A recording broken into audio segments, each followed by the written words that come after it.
Hello, I'm Ann King. I'm a certified hypnotist and also a hypnosis instructor.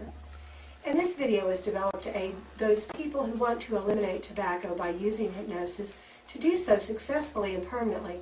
This program applies to tobacco in any form, including cigarettes, pipes, cigars, snuff, chewing tobacco, and in fact, it's even been used successfully for those people wishing to discontinue the use of marijuana.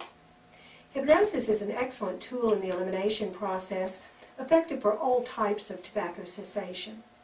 For myself and many other hypnotists, using hypnosis ourselves to quit smoking was our introduction into this field, and any hypnotist that's been in this business for any length of time has many success stories concerning smoking cessation. If you are ready to quit, hypnosis can make the process easier than you ever thought possible.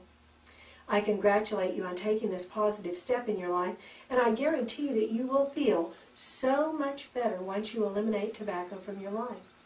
The two most important ingredients for success with this program are desire and commitment. Desire is important because the subconscious mind won't accept suggestions that go against your true desires. You must be at a point in your life where you really want to quit. You're wasting your money if you're only here because someone else wants you to quit. Now, I don't mean you have to dislike smoking or dipping. In fact, if you didn't like to smoke or dip, you probably wouldn't do it. It would be very easy for you to quit. I just mean that regardless of why you want to quit, you must want to quit. You may want to quit for health reasons, maybe the social stigma attached to tobacco use. Maybe it's become too inconvenient with all the restrictions. Maybe you're tired of wasting your money on a smoking habit.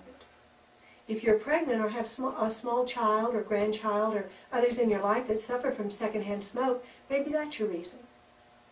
Whatever your reasons are, they must create a strong enough desire that you're willing to do whatever is necessary to kick the habit, and that's where commitment comes in. The good news is hypnosis makes it so much easier for you. It may even work like magic, and it should eliminate all the side effects common to quitting. After hypnotizing literally thousands of smokers, I have found that for about 50% it works like magic, often with only one session. All urges disappear completely without any side effects like irritability, headaches, stomach pains, nervousness, etc. And I hope you're in that group. The other 50% still benefit greatly from the session, but they may need to work with the program a little more. Please understand, this does not mean that this 50% is unsuccessful at quitting.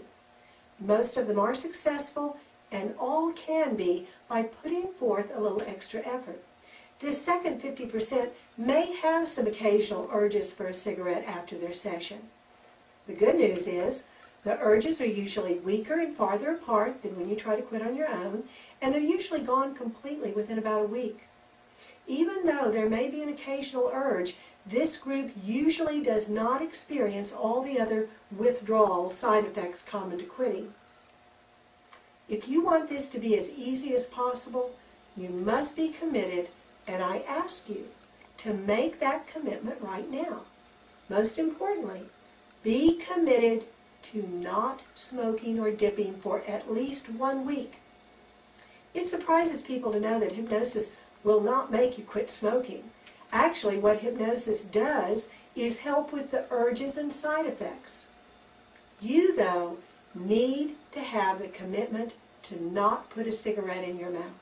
So, throw out your cigarettes and paraphernalia. Make an effort to resist the urge should it occur. Use your self-hypnosis recording often. Use your keywords or other triggers to reinforce the programming. If you do these simple things, and you cannot go a week without using tobacco, or if you quit for a week but you continue to have urges, then you need to schedule a reinforcement session. Everyone is different, and if you need more sessions to be successful, please schedule them as soon as possible before you're to the point of having to start all over again. Some people actually prefer to have a series of 3 sessions to make sure they succeed, and these packages are discounted. Whether you schedule a single session or a series of sessions, make the commitment to yourself to do whatever is necessary to kick the habit once and for all. So many smokers or dippers consider tobacco their friend, But I want to take a minute to talk about the reality and consequences of the tobacco habit. This information comes primarily from the American Cancer Society. Cigarettes have killed more Americans more painfully than all of our wars and traffic accidents combined. About 400,000 of our deaths every year in the United States are directly related to smoking, and another 4,000 are related to secondhand smoke.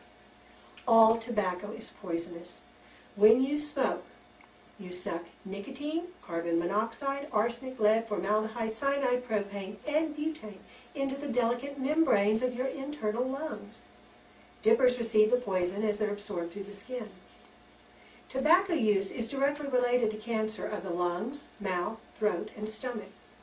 Smoking causes respiratory problems such as asthma, bronchitis, and irreversible damage to the lungs from emphysema. It triggers allergic reactions, and secondhand smoke is the primary cause of respiratory problems in young children. Smoking raises cholesterol levels, causes hardening of the arteries, high blood pressure, peptic ulcers, wrinkles, low sperm count in men, and directly affects unborn children. If you smoke only 1 pack a day, your risk of a heart attack is double that of a non-smoker. But the day you quit, that risk begins to decrease, and in 5 to 10 years as a non-smoker, you can have the same clean, clear lungs as someone who has never smoked. In addition to the health problems, nicotine is also very addictive, and if you've ever tried unsuccessfully in the past to quit, you probably had an experience that was similar to that of an alcoholic trying to kick their habit. Since the nicotine is generally out of your body within 72 hours, you can see that the nicotine habit is more of a psychological addiction rather than a physical one. It's like cocaine. I'd like to tell you my story about becoming a non-smoker. I was smoking about 1.5 packs a day, and I had smoked for 16 years when I quit the last time. I tried to quit about 12 times over the years, beginning 5 or 6 years after I started. Twice, I went to smoking clinics. I would go every day for 3 hours, and I was educated and repulsed and put on special diets, vitamins, exercise programs, etc. I have a strong will. I have lots of willpower. I would make up my mind to quit, and I always did. Usually for at least 2 weeks, sometimes for a few months. But there were problems. The main thing was the cravings never went away, and the side effects were horrible for me and everyone around me. My son, who was in elementary school at the time, and always begging me to quit smoking, within days of having to suffer from my irritable attitude and anger and depression, he would be strongly recommending that I go ahead and have a cigarette. It was always horrible for me. I would get depressed and cry. There was pain in my jaws and in my chest that I knew would go away if I could just have 1 puff off a cigarette.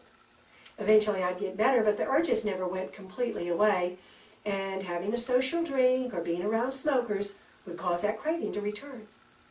Finally, I would justify somehow that it was okay to have just 1 cigarette. What a myth those words are when referring to tobacco. You might as well say, I'm going to start smoking again right now. But instead, I'd say, just 1, I'll never do it again. Just like an alcoholic having 1 drink. I would be back to my previous consumption or exceeding it, usually in less than 2 weeks. The last time I quit, it began with a New Year's resolution on January 1st of 1983. To quit smoking on New Year's Day of 1984. I gave myself a whole year to prepare, but when 1984 came, I was under so much stress, and I revised my resolution to, I will quit before the year is out. Finally, in August, I was ready to take action, but the thought of how hard it would be just weighed heavy on my mind. And then someone recommended a psychiatrist in my town that did hypnosis to help people quit smoking. I thought, sure. Why hadn't I thought of this years ago? I knew nothing about hypnosis, but I assumed that you went in and, like magic, came out a non-smoker without any more urges or thoughts of cigarettes. So I made an appointment. And the morning of the appointment, I got up, threw out my cigarettes, cleaned out the ashtrays, headed for his office. And I sat in his waiting room for a long time. Finally, he called me in, set me in a comfortable chair, told me to just close my eyes and take a deep breath. Then he started talking to me. He was telling me to relax. He was talking about cigarettes. And his voice was very soft and passive. He was telling me a story about a person who quit and one who didn't, and I relaxed and listened, feeling a little impatient, wanting to get on with the hypnotizing. After what I felt like had been about 10 or 15 minutes, he said, "I'm going to count to 3, and on the count of 3, you'll be wide awake, feeling great because you're a non-smoker." I'm thinking, wait a minute. We didn't even do the hypnosis yet. I knew I hadn't been hypnotized because I'd heard everything he said. He said, 1, 2, 3, congratulations, you're a non-smoker. I'm thinking, has this man lost his mind? I immediately began to argue with him. I wasn't hypnotized, it didn't work, I heard everything you said, I didn't know we got started. This was really important to me. Can we do it again?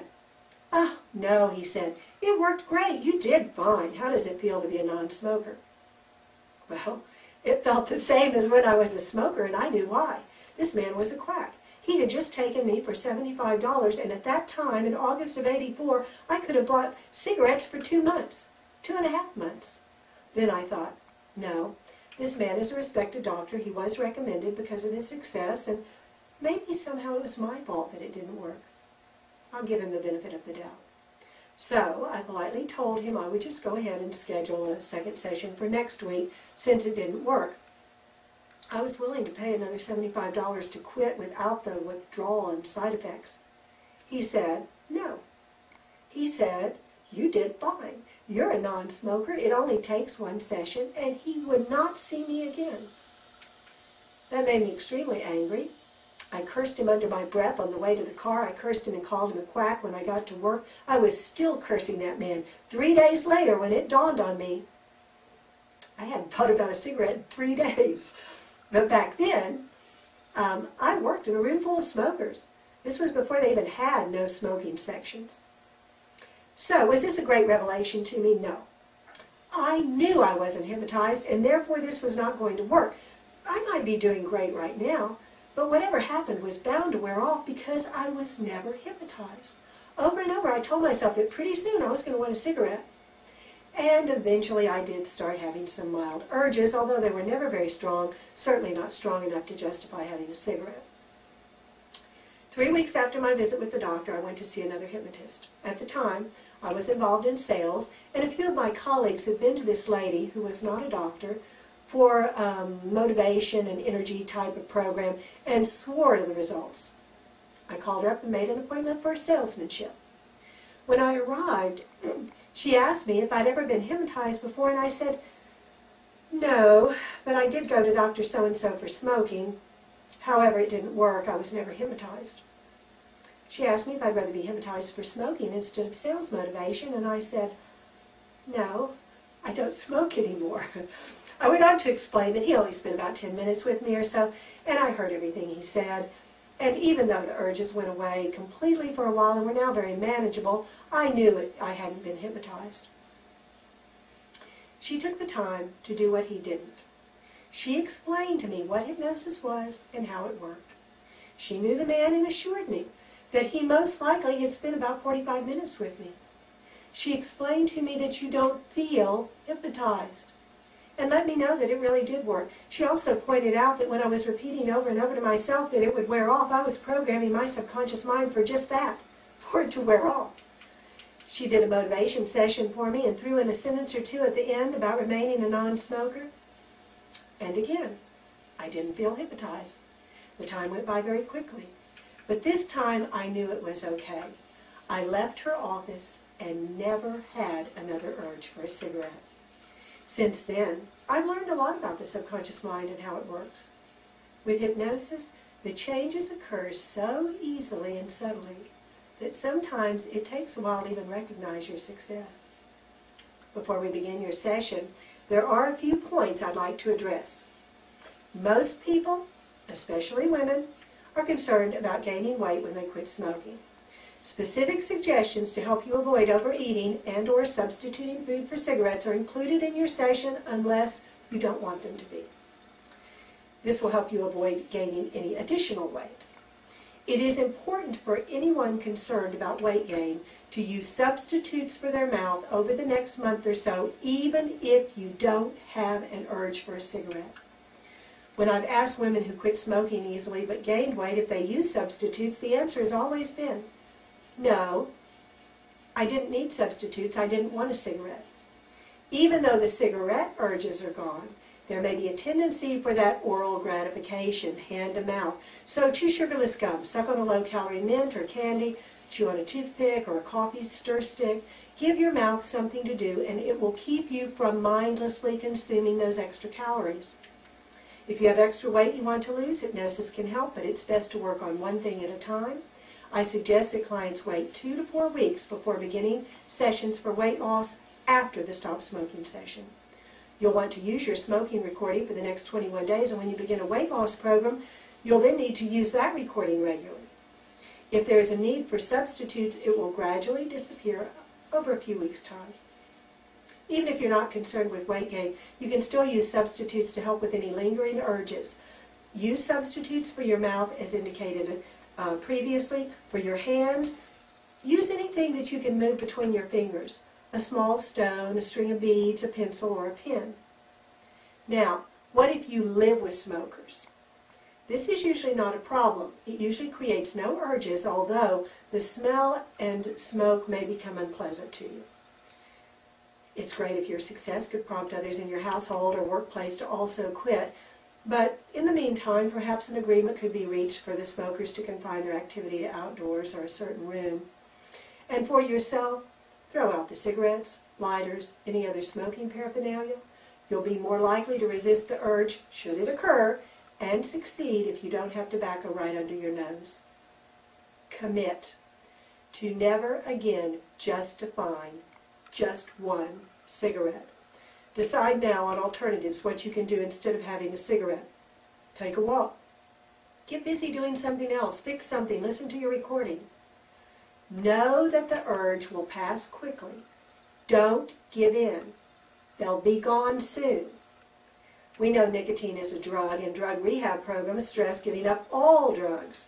Drugs that alter your thinking, like alcohol and marijuana, may cause you to justify that just one cigarette. Alcohol and other drugs may trigger a desire for tobacco, so for the next 3 to 4 weeks, you may find it helpful to abstain from alcohol and other drugs while you concentrate on becoming a non-smoker for good. This should be your priority right now. And in order for this program to work the best and easiest for you, use your recording for at least 3 weeks, 21 days, every night when you go to bed, and if you need a little extra help, at least once during your waking hours is self-hypnosis. Be committed to working with this for the next week, resisting the urge to smoke or dip should it arise. Use substitutes for your mouth and your hands. Throw out your cigarettes and tobacco. Encourage others to smoke away from you.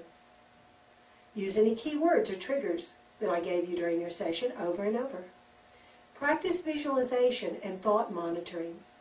See yourself in many situations as a non-smoker or tobacco-free. Watch your thoughts and purposely change negative defeating thoughts to positive empowering thoughts. 2 million Americans quit annually. You can too. You may want to avoid old cigarette situations for a while. If sitting with coffee and your paper in the morning triggers an urge, change your routine a little bit. Chew some gum or use your tape for background as you read. Fast forward past the relaxation. If being around smokers or alcohol triggers the urge, change your routine for a while. Also, I want to say one more time, after your session, you probably won't feel any different than you do right now, and that's okay. That's normal. There's usually no great revelation of, oh, wow, I'm a non-smoker forever. But hypnosis does work.